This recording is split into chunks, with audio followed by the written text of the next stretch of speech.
Hey pups, RP here, and welcome back to another episode of Pup Reviews. And for today's review, we're looking at Bendy and the Ink Machine. A game that's most likely more or just as popular as Five Nights at Freddy's and Undertale combined into one. Bendy and the Ink Machine took the gaming world by storm. With its old-timey cartoon style, from the adventure horror thrill inspired by Amnesia, we'll see if Bendy and the Ink Machine is one of the greatest adventure horror games since Amnesia.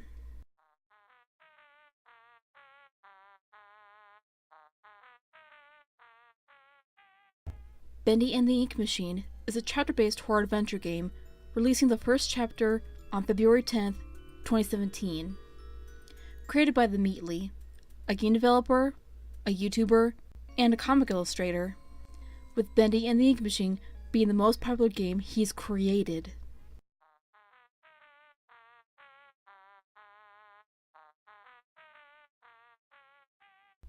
Our main protagonist, Henry, voiced by the Meatly himself, is a soft-spoken man and rarely expresses stronger than smaller shocks and emotions around the odd happenings. A former animator that returns to the studio 30 years later after receiving a letter from Joey Drew. Of course, what would the game be without Bendy, the little ink demon himself, created and brought to life by Joey Drew Studios? The now purely demonic ink devil haunts and hunts Henry as he tries to escape the studio. Joey Drew, voiced by David Eddings, more known for his works on Borderlands, Sin, Poker, Max Payne, and Night 2, is the creator of Joey Drew Studios and Bendy and his cartoon friends. While he dreams big, other co-workers have possibly experienced Joey's harsh work ethics regarding the ideas.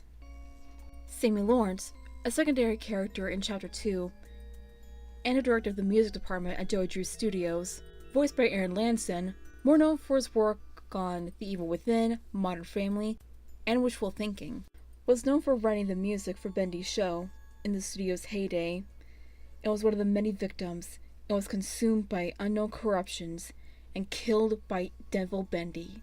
Other human characters such as Alison Pedalin, Bertram Piedmont, Grant Cohen, Wally Franks, Susan Campbell, Linda, Lacey Benton, Jack Fane, Sean Flynn, voiced by none other than Jacksepticeye himself, and Norman Polk, are all pivotal to the game's storyline as well. Of course, the star of our game is Bendy, a timid yet cheerful and impish little demon now corrupted by some force of evil. And along the way, we have Boris the Wolf, a simple-minded, clumsy, and carefree wolf in the cartoons, while being helpful and friendly to Henry as he tries to escape, and is later turned into a monster by the corrupted Alice.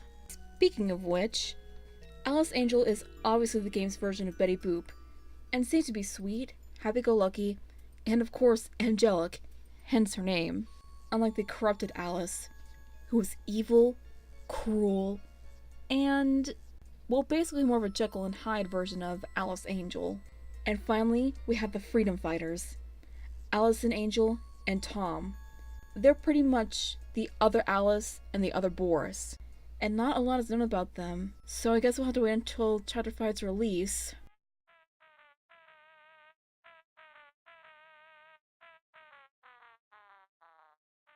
The art style is similar to the golden days of the cartoons, mostly during the Great Depression, and the era of Betty Boop cartoons, and the rise of Walt Disney movies and cartoons. But if you want to hear this type of theory, I'll link MatPat's theory in the description, and it gives you the feel of a 1930s animation studio.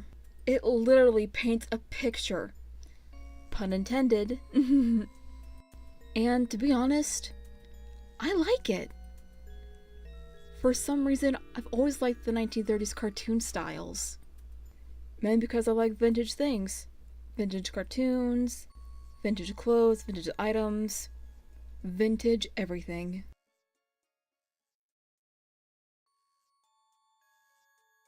The whole storyline is the most realistic than most games like this one. Again, during the 1930s cartoon era, Betty Boop cartoons and Disney cartoons had a bit of a rivalry, and Betty Boop cartoons did go bankrupt due to Disney's rise in popularity, so it will make sense if both Disney and Betty Boop got mixed into Bendy and the Ink Machine all at once. Hence the Bendy land in Chapter 4, as well as Alice Angel being Betty Boop. And I think you get the point. It's kind of a mix of Disney and Betty Boop cartoons, so makes sense.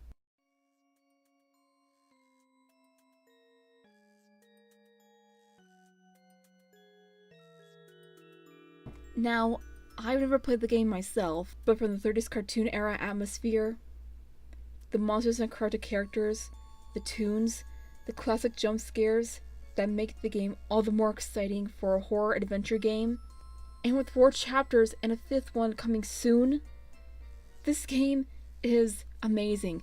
The gameplay is amazing. It's wonderful, it's beautiful. It's like if they took Amnesia, mixed in Disney and Betty Boop into that, and boom, you got Bendy and the Ink Machine. Sorry, Scott Cawthon, I love ya, but you're no the Meatly.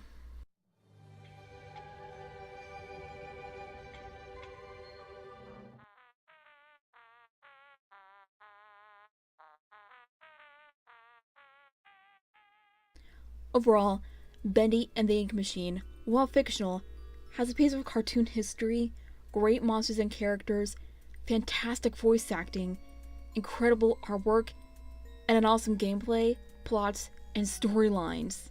It took me a while to get into the Bendy and the Ink Machine fandom, but I love it either way. So, I rate it a 4.5 out of 5. Today's fan art is by Frosty Vixen 92252, and looks wonderful as always. If you want your fan art featured, follow and tag me on my social media link below, and I'll see you later, pups.